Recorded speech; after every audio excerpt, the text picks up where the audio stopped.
kehadirannya dulu ya. Ada semua hari ini? Ada semua ya.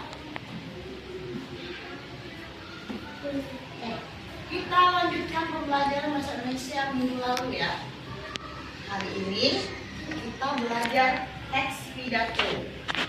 Sebelum Ibu menyampaikan materi, Ibu sampaikan dulu tujuan pembelajaran kita hari ini. Yang pertama yaitu peserta didik mampu memahami pengertian dan tujuan teks pidato. Tujuan yang kedua yaitu peserta didik dapat menyusun teks pidato dengan struktur yang baik. Yang ketiga, peserta didik dapat menyampaikan pidato secara efektif di depan audiens atau di depan publik. Yang keempat, peserta didik dapat melatih kemampuan berpikir kritis, kreatif, dan percaya diri dalam berbicara di depan umum. Sebelum kita memulai pembelajaran hari ini, keluarkan dulu nak buku bahasa Indonesianya beserta alat tulisnya dan dibuka di halaman 51 tentang teks pidato.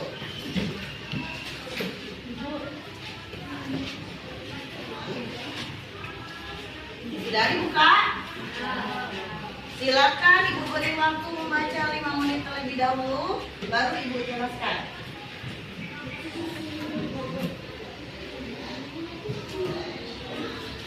Jadi baca bukunya nak? Kalau sudah, sekarang Ibu tanya, ada yang pernah melihat orang berpidato? Nah, sering ya kita lihat. Biasanya pidato itu dilakukan oleh siapa saja sih?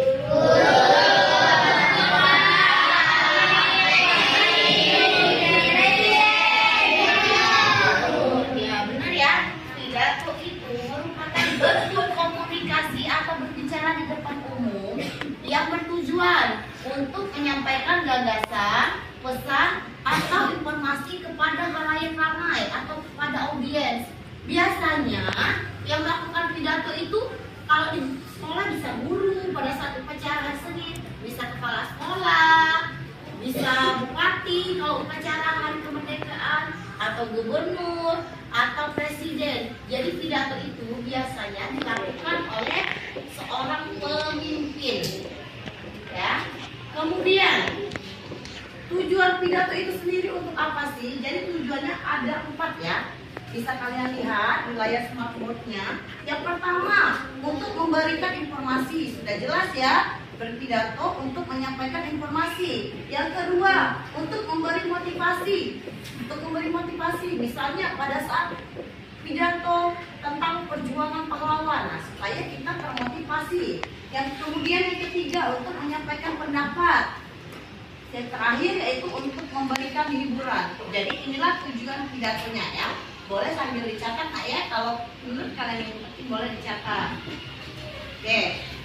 Kemudian struktur teks pidato itu ada 3. Jadi jika kalian ingin membuat pidato yang baik, kalian bikin kerangka strukturnya dulu. Yang pertama, di dalam pidato yang baik harus ada pembukaan. Pembukaan itu berisi salam pembuka, penghormatan kepada audiens, dan pengenalan tema pidato. Misalnya dicontohkan, salam pembukanya, Assalamualaikum warahmatullahi wabarakatuh. Misalnya, pidatonya dilakukan pada pagi hari, selamat pagi. Kemudian, penghormatan kepada audiens. Misalnya, hari ini di sekolah, ada kepala sekolah, ada guru, kalian bisa yang terhormat, Bapak Kepala Sekolah, yang terhormat, Dewan Guru, dan kata-kata usaha, dan semua hadirin yang saya sayangi. Bisa begitu ya pembukaan itu ya. Kemudian isi. Setelah pembukaan tadi kita menyampaikan isi berupa berisi ide utama, penjelasan, gagasan, fakta, atau solusi yang relevan. Jadi sudah pembukaan, baru masuk ke isinya. Dan yang terakhir penutup. Penutup itu biasanya berisi tentang kesimpulan, gagasan yang disampaikan atau ajakan. Kemudian ditutup dengan salam penutup. Ya. Boleh dicatat dulu nak, pembukaan, isi, dan penutup. Udah, kita lanjut ya. Oke. Kemudian ciri-ciri pidato yang baik ada 4 juga. Yang pertama, menggunakan bahasa yang jelas dan sopan. Jadi bahasa kita tinggal di negara Indonesia. Berarti pada saat kita berpidato harus menggunakan bahasa Indonesia. Kecuali pada pidato tertentu ya, misalnya kalian sedang ikut lomba pidato bahasa Inggris, boleh menggunakan bahasa Indonesia. Kemudian memiliki penyampaian yang struktur. Isinya tadi kan ada 3 tadi, pembukaan, isi dan penutup. Isinya itu harus jelas penyampaiannya, misalnya sesuai dengan tema apa hari itu. Lanjut, disampaikan secara interaktif terhadap audiens. Interaktif maksudnya ada komunikasi 2 arah ya, antara yang pidato dan yang mendengarkan. Kemudian dapat memberikan kesan dan pesan yang inspiratif. Jadi setelah kita berpidato itu diharapkan bisa memberikan kesan atau motivasi untuk yang mendengarnya. Sampai sini paham nak? Oke. Nah ya, kemudian jenis-jenis teks pidato bisa dilihat pada buku kalian ya. Jenis-jenis teks pidato itu ada 4. Yang pertama, pidato informatif. Apa yang dimaksud dengan pidato informatif? Ada yang bisa menjelaskan pidato informatif? Oke, boleh minta apa? Kita? Contoh ya? Yang mengedukasi audiens tentang suatu subjek tertentu. Ya, bagus ya. Kemudian yang B, pidato argumentatif. Ada yang bisa menjelaskan oleh? Oke, boleh apa? Argumentatif. Argumentatif menggunakan kata dan bukti lebih untuk menutup atau menyenangkan posisi mereka. Oke, bagus Rafa. Kemudian pidato persuasif, ada yang bisa menjelaskan pada temannya? Oke, boleh Mutia. Tujuan pidato adalah untuk mempengaruhi audiens agar berpikir atau mengambil sudut pandang yang berbeda. Oke, bagus. Yang terakhir, Pan, video rekreatif. Barisan yang belum menunjuk, coba. Barisan ini. Ada ya, boleh, Pan. Tujuan pidato rekreasi adalah menunjuk penonton. Oke, bagus ya semuanya. Jadi jenis-jenis teks pidato itu ada 4. Bisa kalian lihat di layar smartphone. Yang pertama pidato informatif. Sudah jelas ya, informatif berarti tujuan pidato ini adalah untuk mengedukasi atau untuk menyampaikan sesuatu yang penting atau subjek tertentu kepada audiens atau kepada publik.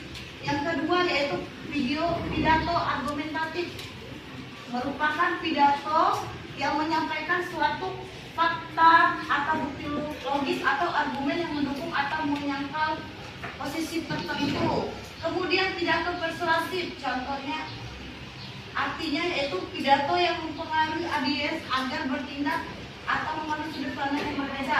Maksudnya contohnya misalnya pidatonya tentang sayangi bumi kalian. Nah, tujuan pidato itu dilakukan untuk mengajak audiens atau khalayak ramai untuk menyayangi bumi dengan cara misalnya go green atau tidak menggunakan kantong plastik lagi pada saat belanja atau yang lain-lain. Itu contoh pidato persuasif.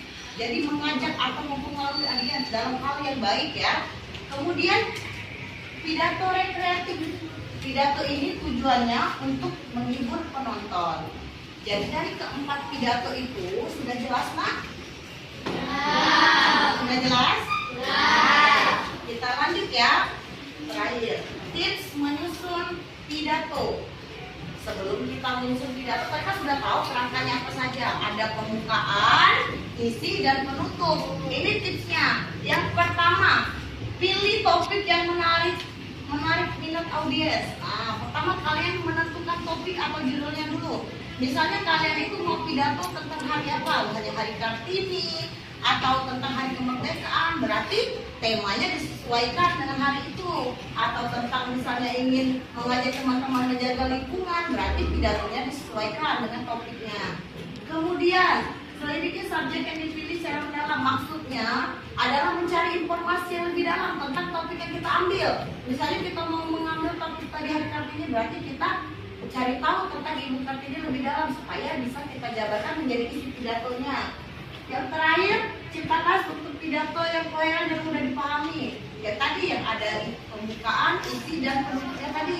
Kalian bikin kerangkanya dulu, nanti kalian bisa. Dan terakhir, gunakan bahasa yang formal dan konvensional. Ya, jadi bahasanya harus baku, formal ya. Jika ada misalnya istilah-istilah harus dijelaskan. Jadi tips menyusun pidato ada 4. Silakan kalian catat ya. Lanjut yang terakhir. Manfaat mempelajari teks pidato. Manfaatnya yang pertama, bisa kalian baca juga ya di buku kalian.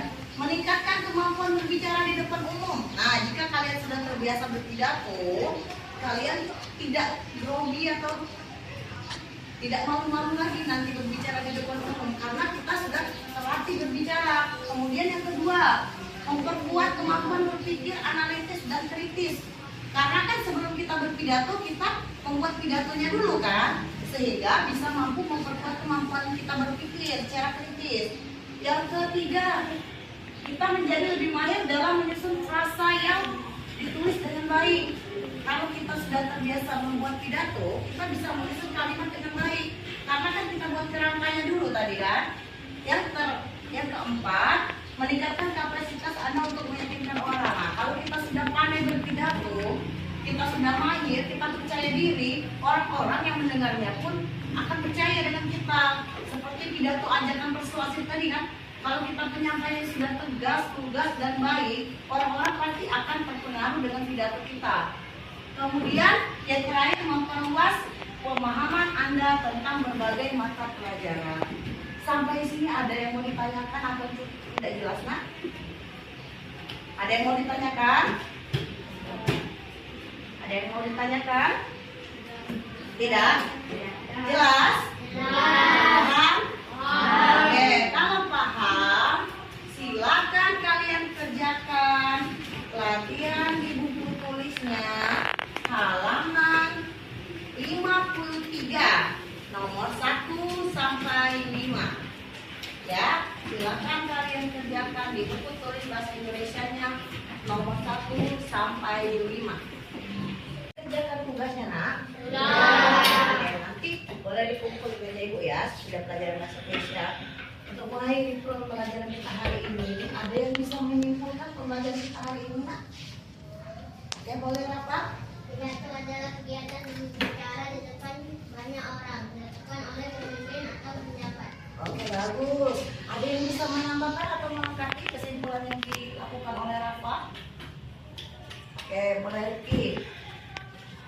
Jenis pidato yaitu pidato informatif, pidato argumentatif, pidato rekreatif, dan pidato persuasif. Oke, bagus ya.